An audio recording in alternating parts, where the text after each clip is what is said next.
Hello guys and welcome back to this channel, where today guys I'll be showing you how to withdraw Solana from Phantom. So guys, the first thing that you need to do is, from Phantom Wallet, sorry.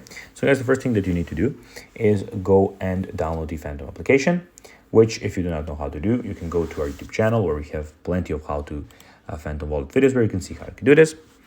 Now guys, when you did that, you of course need to create your wallet, which you can of course see again on our YouTube channel if you do not know how to do. But now guys, let's see what we actually have in front of us here. So here, as you can see, we can go receive, buy, and send. We have our tokens, which we can go and manage. We have your collectibles, which I don't have any. That's why this is empty for me. But be sure, when you have some, they will appear here.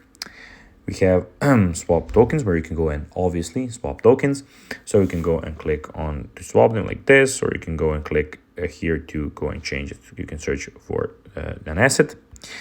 Also, you have your recent activity, which is empty for me, but be sure guys, when you have some, they will of course be stored here, the recent activity.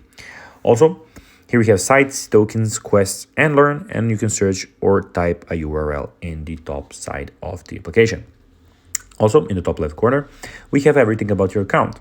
So you can manage accounts, preferences, security and privacy. You have active networks, address book, connected apps, developer settings, help and support, and about the Phantom actually if you want to learn.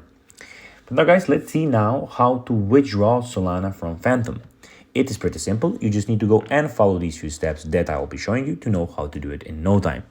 So basically guys, you need to at first open the Phantom app or browse extensions on your device.